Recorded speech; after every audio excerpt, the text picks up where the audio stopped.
Israel ने फिर से गाजा पे हमला कर दिया है और ऐसा कहा जा रहा है मीडिया रिपोर्ट्स के हिसाब से कि इजराइल के हमले में लगभग 18 से 20 व्यक्तियों के गाजा में मारे जाने की सूचना है। हमास का आरोप है कि उसने ऐसा कुछ भी नहीं किया, ना ही उसने सीज फायर की शर्तों का वायलेशन किया है, ना उसने गाजा पीस प्लान के किसी शर्त का वायलेशन किया है और ये सारे आरोप इजराइल के गलत हैं। जो हमास और इजराइल के बीच में युद्ध पुनः शुरू हो सकता है, जिससे पुनः जान माल का खतरा बढ़ जाएगा।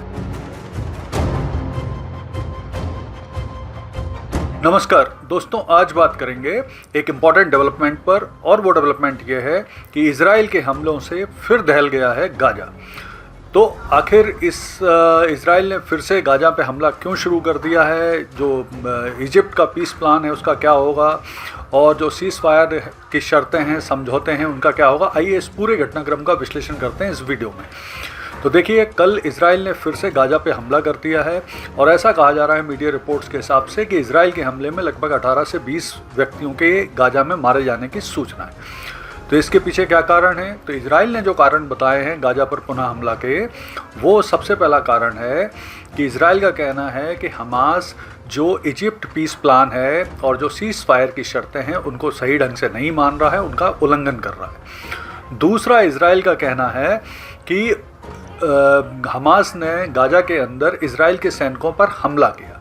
और तीसरा वो कारण बता रहे हैं कि हमास ने जो बंधक की रिहाई और कैदियों की रिहाई थी इजराइल की तरफ से, उसमें हमास ने एक इजराइल के बंधक की लाश को जो दिया था वो उसमें गड़बड़ी की, क्योंकि वो लाश का व्यक्ति का नाम वो पहले ही हमास उन्हें दे चुका था, यानी वो लाश उन्हें पहले दी जा चुकी थी। तो इस तरह की गड़बड़ की। तो इन तीन चीज़ों के उल्लंघन की शर्त जो वायलेशन है उसकी बात बोलते हुए इजराइल की जो IDF है, इजरायली डिफेंस फोर्स, उन्होंने अटैक किया गाजा पे और लगभग 18 से 20 व्यक्तियों के मारे जाने की खबर मिली।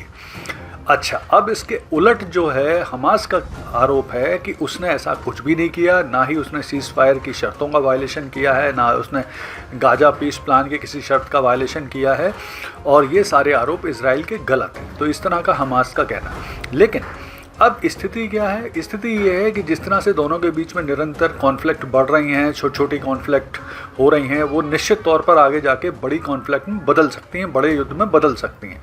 वैसे भी जो हमास है वो लगातार गाजा के अंदर जो उसके दुश्मन हैं, डॉगमुश फैमिली है, फतह के लोग हैं और बहुत सारे और कबीले के लोग हैं जो उनके विरोधी हैं, उनके दुश्मन हैं, उनको मुखबिरी के शक में मार रहा है।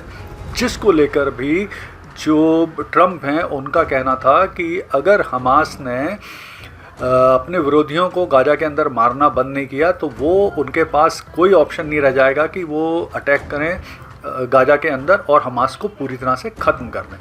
तो स्थितियाँ जिस तरह से बन रही हैं उसमें उसके क्या परिणाम हो सकते हैं, आइए उनका विश्लेषण करते हैं। तो देखिए, बड़ी मुश्किल में 2 साल के युद्ध के बाद अभी अक्टूबर में युद्ध विराम हुआ है, सीज फायर हुआ है, गाजा इजिप्ट पीस प्लान आया है और उसके पहला चरण को ठीक ठाक ढंग से इम्प्लीमेंट भी कर लिया गया है। जो इजराइल ने फ़िलिस्तीन के कैदी छोड़े, बदले में हमास ने इजराइल के बंधकों को छोड़ा था, वो ठीक ठाक ढंग से हो गया था।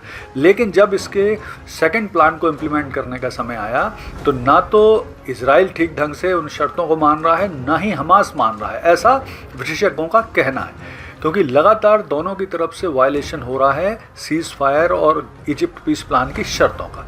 तो अब इसमें देखते हैं क्या प्रॉब्लम आ रही, तो क्या परिणाम हो सकता है। तो सबसे बड़ी चीज़ तो ये हो सकती है कि जो हमास और इजराइल के बीच में युद्ध पुनः शुरू हो सकता है, जिससे पुनः जान माल का खतरा बढ़ जाएगा। दूसरा है कि ना तो हमास ना इजराइल दोनों ही सीरियस नहीं ले रहे हैं इजिप्ट पीस प्लान को, दोनों लगातार वायलेशन कर रहे हैं। तीसरा परेशानी ये है कि जो गाजा का पुनर्निर्माण होना है। देखिए, अभी तक की स्थिति ये है कि इजराइल के द्वारा 2 वर्ष की युद्ध में लगभग 70 से 80% जो इंफ्रास्ट्रक्चर है गाजा का, उसे नष्ट कर दिया गया है। चाहे वो स्कूल हो, चाहे वो इंफ्रास्ट्रक्चर हो, बिल्डिंग हो, सड़कें हो, सभी संसाधनों को बहुत बुरी तरह से नष्ट किया गया। तो गाजा में पुनर्निर्माण भी शीघ्र शुरू होना बहुत ज़रूरी है। तो अगर इन दोनों के बीच में कॉन्फ्लिक्ट होंगे तो ये पुनर्निर्माण शुरू हो ही नहीं पाएगा, यानी जो सेकंड चरण है इजिप्ट पीस प्लान का वो लागू हो ही नहीं पाएगा।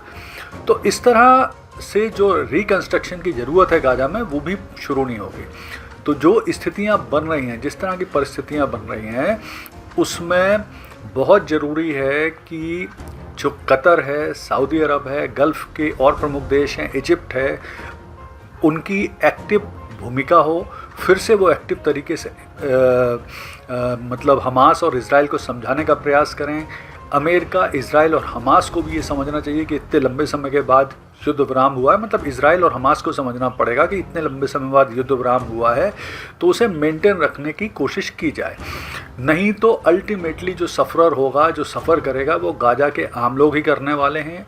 और जिस तरह से दोनों ही पक्ष, हमास और इज़राइल ने इजिप्ट पीस प्लान में भाग नहीं लिया था, इस तरह से अपनी जवाबदारी भी उनकी एक तरह से है नहीं।